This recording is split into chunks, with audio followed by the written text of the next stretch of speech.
Here, you're really going to be looking at a minimum of $30 of homeowners association. So your total payment that we've come up with here is $2,372. The principal works the same with the Vegas numbers, and I'll be glad to go over that for you. So here's what happens after 5 years. Your market value, with only a 3% appreciation, has gone up to $535,290.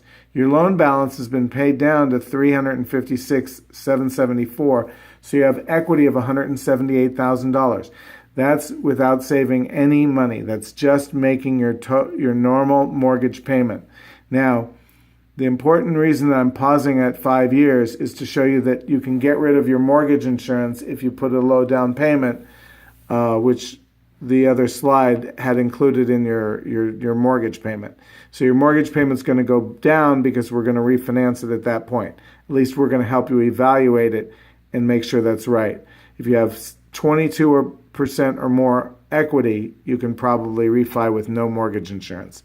But here's what happens after 10, 15, 20, and 25 years. This is with a 3% inflation rate. Notice that your investment is now worth $1.7 million, and you have, after 25 years, and you have $1,599,000 in equity that you otherwise just wouldn't have. Okay, so here's the 5-year return, 684% or 51% per year. That's pretty spectacular. And I'm going to come back and talk about that 51% versus the one I'm going to show you on investment number 2. Now, what we're going to say is at the end of 5 years, we're going to suggest that you buy another house and then you rent this first house out. So we're going to talk about the other house in a moment, but let's take a look at the rental income. So your housing, the total cost to own it is $2,372. But notice that's going to go down at 5 years. So we're projecting that the rental income off of this $400,000 house would be about $2,600 a month right now. But when you rent it 5 years later, it's going to be over $3,000.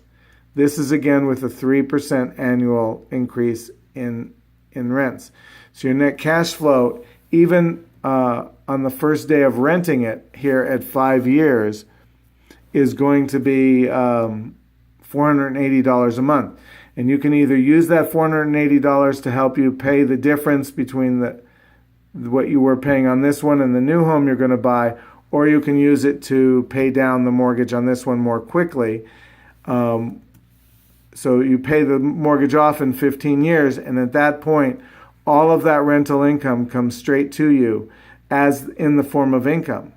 Okay, so that seems really powerful. Okay, so let's look at the investment number 2. This is the house you're going to end up living in, and we're going to recommend that you buy a house that's equal to or approximately equal to the first house.